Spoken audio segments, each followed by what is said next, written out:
So we are now 4 weeks into the NFL season. We have a little bit of an idea of the makeup of this team and some areas where they need to improve. And I want to focus on one area that does sort of concern me right now. And it specifically has to do with the Packers defense and their pass rush. Because coming in, looking at all the pieces here, it seemed like this would be one of the better units in the league. There was all talk offseason from the defenders, the talk of, Jeff Hafley's new scheme, that these guys would be able to be more aggressive. And it sounded like we were going to see a Packers defensive line that was much more explosive and getting to the quarterback at a much higher rate. Unfortunately, through 4 weeks, that has not been the case. I think outside of the Titans game, where the Packers really dominated on the defensive line, sacked Will Levis 8 different times, outside of that game, the pass rush has not been very good. And I think that looking at that Titans team, they have one of the worst offensive lines in the NFL, so it's not a shock that they were able to find success in that game. But let me show you here the overall statistics per NFL Pro in this Packers pass rush so far. They're currently 14th in pressure percentage at 32.7%, so middle of the road there. They're 9th in sacks at 13. 8 of those did come against the Titans, and so it's somewhat skewed. They were really, really good in that game. Not very good the rest of the games, but they are still in the top 10 right there. And here's the biggest problem so far. We are currently paying Rashawn Gary $24 million per year, which makes him the 8th highest paid edge rusher in the NFL. And so far, he is not producing anywhere near top 10 level when you look at edge rushers. Now, depending on the site you look at, there are a lot of different statistics out there based on how these different companies calculate pressures and things like that. So I'll show you both just so we have a full idea of what different sites are seeing. But right now, according to PFF, Rashawn Gary and Preston Smith both have 6 pressures, which among defensive linemen and edge rushers is tied for 102nd in the NFL. So Rashawn Gary, 8th highest paid edge rusher, Preston Smith, 25th highest paid edge rusher, and they each only have 6 pressures. Now, when you only look at edge rushers, they are tied at 61st in the NFL.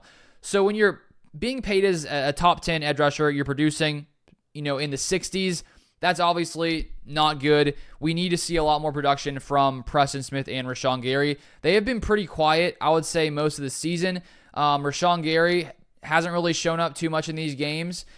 He's had some nice plays here and there, but I feel like for the most part, he hasn't really stood out to me in most of these games so far this season. And looking at these stats, it sort of is in line with that. He hasn't shown a ton so far this year. Now, if we look at NFL Pro, they have a little bit different statistics than PFF. Rashawn Gary has 11 pressures versus PFF having him with 6 pressures. That's a somewhat sizable difference.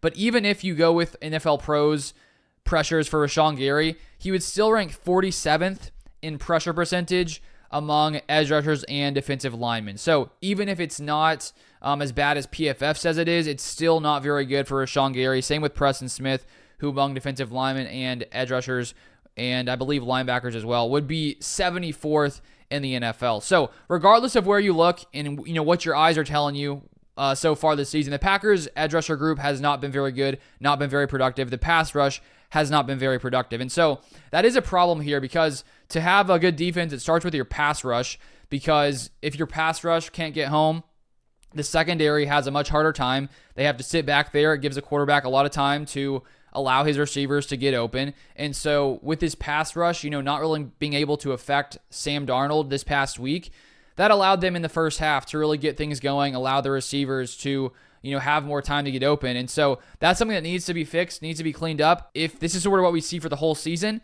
it's going to be tough for this defense to be one of those top units. Luckily, the interceptions, the turnovers have come at a high level with Xavier McKinney consistently intercepting the ball. The Packers forcing a lot of turnovers, which is good to see. But if we want to see this defense really ascend to that high level and play it at a top-tier level, a lot of different things need to go right, like cleaning up what happened in the first half against the Vikings, but also this pass rush needs to come through. Let me show you this other stat here. I tweeted it earlier today. The Packers pass rush was expected to be a strong suit. Outside of the Titans game, it's been pretty bad. The highest-ranked Packers pass rusher, based on PFF's pass rush win percentage, and this is players with at least 30 pass rushes, is Carl Brooks, who ranks 109th. Devontae Wyatt, 117th. Preston Smith, 127th. Lucas Van Ness, 148th. Kenny Clark, 148th. JJ Enagbare, 190th. And Rashawn Gary at 207th. So I would say the biggest concern is Rashawn Gary not really producing at a high level right now, especially based on how he's being paid. And so this is an area that needs to get cleaned up if the Packers really want to get to that next level. If you want more Packers content, feel free to subscribe down below, and I'll see you guys next time.